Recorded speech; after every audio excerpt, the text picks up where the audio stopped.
Today, we are unknowingly consuming a lot of harmful substances like environmental hormones, heavy metals, and various pollutants. Starting today, I will explain in detail about these harmful substances, focusing on environmental hormones and heavy metals. Today will be the first episode, covering kitchenware and which items are risky in this regard. First, let's talk about bisphenol A, BPA. This is an environmental hormone, and it is used in materials like polycarbonate plastics, which are transparent. BPA is also found in the lining of canned tuna and other food cans, as well as thermal paper, such as receipts, bank tickets, and cinema tickets. BPA is found in items like baby bottles, water bottles, and eyeglasses. Regulations have been put in place to prevent BPA from being used in baby bottles. This material is often used in epoxies, which are also found in things like kids' stickers. Now, what happens if we consume BPA, which is an endocrine disruptor? Since it mimics estrogen, studies have shown that male fish in rivers contaminated with BPA were observed to produce eggs, indicating that BPA acts like a female hormone. It is suspected that BPA could cause early puberty in children, though this is still debated. There is research that suggests that BPA accumulation in children who cannot detoxify environmental hormones may contribute to conditions like ADHD and autism. Further studies have also shown that adult males with higher BPA levels are at a greater risk of obesity. However, studies on early puberty have shown mixed results, with no significant difference in BPA levels between affected and unaffected girls. Although the link between BPA and early puberty in humans is still uncertain, its role as an estrogen mimic is confirmed. It is linked to issues like ADHD and obesity. So, avoid drinking water from those water dispensers that use BPA-containing bottles. Many people don't realize that water dispensers simply have the function of heating and cooling, with no filtration system, and these bottles are often reused after collection from various sources. These bottles are a source of microplastics and harmful substances, so it's best to avoid drinking water from such dispensers. When camping, if you're heating food in cans like ramen, you're essentially consuming a BPA-laced meal. Handling receipts might not have a big impact if done occasionally, but those who handle them regularly, like restaurant owners, are at greater risk. Now, many plastic items today claim to be BPA-free, but in fact, substances like BPS and BPF are used instead, which are similar to BPA in terms of their effects. Therefore, BPA-free labels don't necessarily mean these items are safe. Additionally, plastics like polycarbonate, even if BPA-free, may still pose other risks. The safest options are glass containers or stainless steel tumblers that don't contain plastic. Next, let's discuss melamine. Melamine is used in products like the lightweight dishes you often see in places spicy rice cake shops, made of melamine resin. This material is made by combining melamine and formaldehyde, both of which are toxic substances. Despite this, the final melamine resin is considered stable and safe under normal conditions, as long as it doesn't break down. However, using these materials roughly or exposing them to high heat may cause melamine and formaldehyde to leach out. There was an incident in the past where melamine contamination caused health problems, but generally, the risk in well-made products is low. In restaurants, melamine dishes are commonly used due to their affordability and light weight. However, they should not be exposed to long periods of UV light, which can cause discoloration and increase the risk of harmful substances leaching out. It is important to avoid putting melamine dishes in a microwave, as doing so can release harmful substances when exposed to high temperatures. When you purchase, make sure to check the details on the product page, and always confirm before buying. Of course, this is the most important thing, and when you go to a banchan restaurant, you often see the dishes near the stove with burn marks. You should never use these kinds of dishes. These dishes can leach melamine and formaldehyde, so you should definitely replace or dispose of them. Also, when washing, use soft sponges available nowadays, and avoid using harsh ones. Next, let's talk about food poisoning bacteria. There are molds like aflatoxin, which are found in foods such as nuts and chili powder. These molds are a type of airborne substance, and I'll explain this in detail in the next section. Generally, food poisoning is mostly caused by these bacteria, and we need to be cautious. Flies can also be a hygiene issue. In the kitchen, the most contaminated item is the dish sponge. It is known that sponges contain a vast number of bacteria, which could be shocking. You might think you're cleaning your dishes, but you are essentially spreading bacteria. Studies have shown that when sponges are examined, the bacteria levels are equivalent to that of human waste. Even if we rinse them with water or use soap, there are still significant amounts of bacteria present. To prevent this, you need to manage sponges by boiling them. If you're unable to do that, you can put them in the microwave for 2 minutes to sanitize them, which is just as effective as boiling. This kills 100% of the bacteria. To properly maintain your sponges, avoid using plastic ones. Plastic sponges are especially good at harboring bacteria. It's also critical to replace sponges regularly.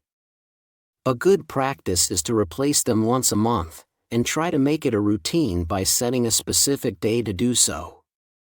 Additionally, always ensure that sponges dry out completely after use. By following these 3 rules: drying your sponges thoroughly, sanitizing them weekly by microwaving them, and replacing them monthly, you can avoid food poisoning bacteria effectively. These simple steps will help ensure that your kitchen is clean and safe. Teflon coated frying pan. The coating is called Teflon, a second-generation coating. Teflon coating was developed by DuPont in the US and was revolutionary at the time of its introduction. It prevents food from sticking, is extremely heat-resistant, and allows food to slide smoothly, which is why you often see eggs slipping off the pan. This was an innovative approach. So, how is it made? The base of the frying pan is aluminum, and Teflon is applied as a coating on it. This is why the company name Tefl is derived from Teflon and aluminum, a combination of TEF, from Teflon, and Al, for aluminum. However, the issue with Teflon coating is that it does not easily adhere to aluminum. To make it stick, a bonding agent called PFOA is used, which is a dangerous chemical compound and a known environmental hazard. This substance can cause kidney and liver damage. In fact, a movie called Dark Waters was made about the issue, where DuPont was found to be dumping PFOA into rivers, resulting in severe health issues for the local population, particularly children. In 2005, the U.S. Environmental Protection Agency, EPA, imposed a fine of about $200 million, which at the time was the largest fine in the EPA's history. Following this, Tefl and other manufacturers started producing PFOA-free coatings. However, the term PFOA-free does not necessarily mean it is entirely safe. There are other substances, like PFOS and PFDA, which may still pose risks. Even if a product claims to be PFOA-free, it's important to check what alternative chemicals are being used in the coating. Many of these chemicals are similar in structure and behavior. As for Teflon coating itself, it is generally non-toxic to humans when used correctly.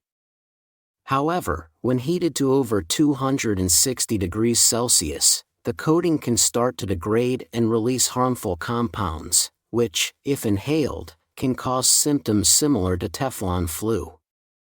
Additionally, when scratched, the underlying aluminum may be exposed, which can also be harmful if consumed in large quantities. So, the safest approach is to avoid using pans with Teflon coatings that are older or scratched, and consider using alternatives like stainless steel or ceramic cookware. Even though Teflon is safe at normal cooking temperatures, once it begins to deteriorate, it can release toxic fumes.